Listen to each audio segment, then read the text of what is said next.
अस्सलामुअलैकुम वरहमतुल्लाहि वबरकातुहू। सहमत इकबाल, उम्मीद है आप माशाअल्लाह अल्लाह के फजल करम से सेहतमंद और खुशबाश होंगे। आज का हमारा सबक नहायत ही आसान और बड़ा ही इंफॉर्मेटिव है।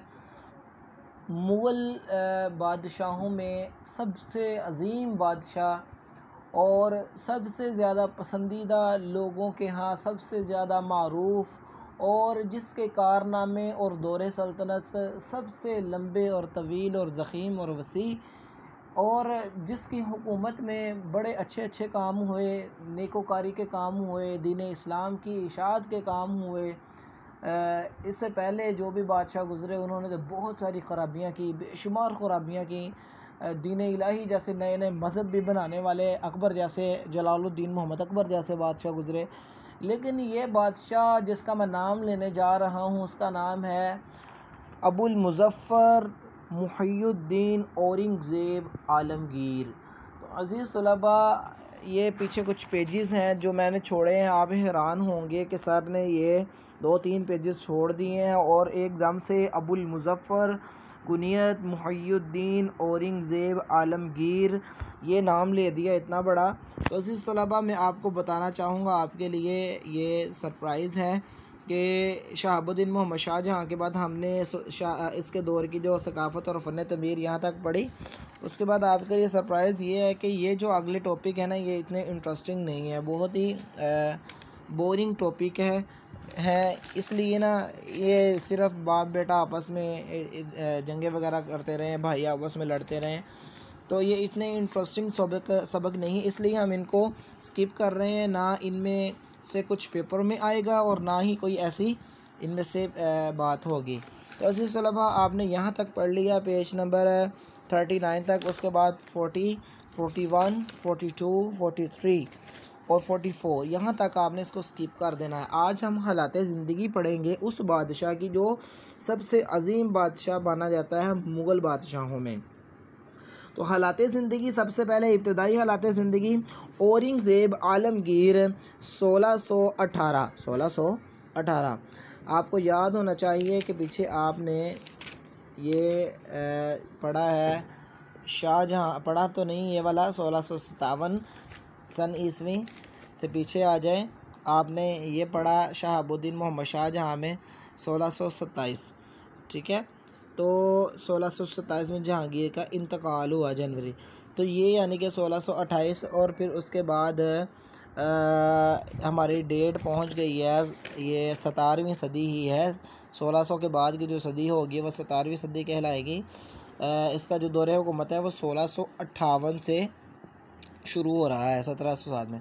एक बात बड़ी अहम है जो आपको बताना चाहूँगा, पेपर में जब MCQs आते हैं तो हमारे जो स्टूडेंट्स हैं, प्यारे प्यारे अच्छे बच्चे, ये क्या करते हैं, पेपर में जब कसीरुल इंतखाबी पे सर्कल लगाना होता है तो गौर नहीं करते सर्कल किस पे लगा रहे होते हैं। मिसाल के तौर पे अबुल मुज़फ़्फ़र मुहियुद्दीन औरंगज़ेब आलमगीर तब कब तख्त नशीं हुआ, वहाँ पे तारीख़ लिखे हुई है। मिसाल के तौर पे 1658 ईस्वी, 1650 ईस्वी, 1506 ईस्वी, और अलिफ पे लिखा हुआ है मिसाल के तौर पे 1921 ईस्वी।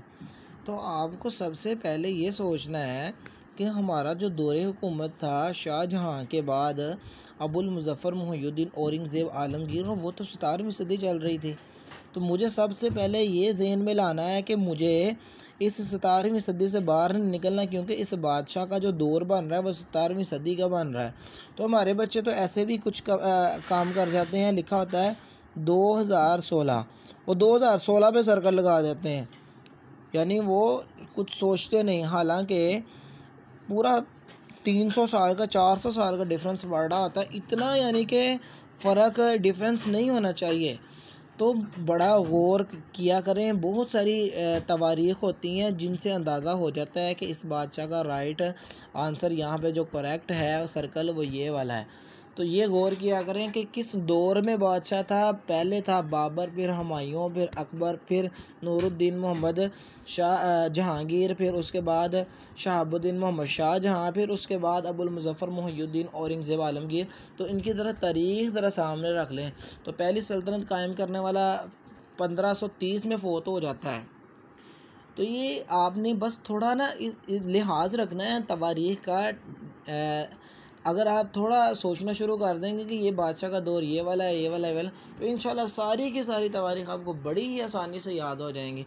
तो अल्हम्दुलिल्लाह आज हमने इब्तदाई हालात ज़िंदगी पढ़ रहे हैं। औरंगज़ेब आलमगीर 1618 में पैदा हुआ। वो शाहजहाँ का तीसरा बेटा था। औरंगज़ेब की इब्तदाई तरबियत हस्ब दस्तूर बहुत से जय्यद उलमा और असातिज़ा किराम से हुई, यानी कि जो बहुत सी बातों को दौर हाज़िर की चीज़ों को समझने वाले और उनके मुताबिक दीन की जो दीन को अप्लाई करना था वो बड़े ही आसान तरीके से करते थे। तो ऐसे उलमा को जय्यद उलमा कहा जाता है। आज के दौर में भी ये वर्ड यूज़ होता है। इसे अरबी, फ़ारसी, तुर्की और हिंदी ज़ुबान सिखाई गई। फ़न हर्ब, जंग के फ़नून में भी उसने महारत हासिल की। शाहजहाँ औरंगज़ेब की काबिलियत और समझबूझ का कायल था, यानी कि अपने इस तीसरे बेटे की काबिलियत पर, यानी शाहजहाँ इसका बाप है।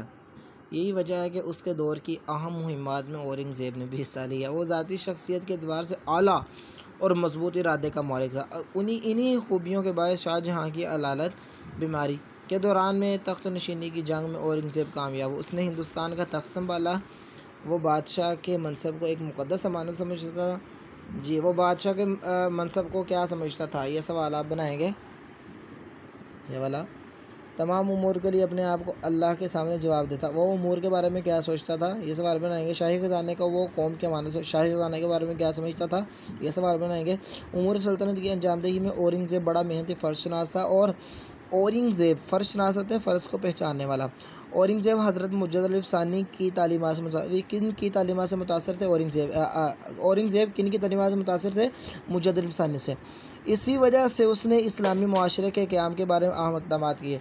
तो अज़ीज़ तलबा, आज के लिए इतना ही। अस्सलामु अलैकुम वरहमतुल्लाहि वबरकातुहू। ये 3-4 सवाल आपने अपनी कॉपी पर नोट कर लेने हैं और इसके अलावा आपने ये मुकम्मल हालात ज़िंदगी औरंगज़ेब आलमगीर की याद कर लेनी है। अस्सलामु अलैकुम वरहमतुल्लाहि वबरकातुहू।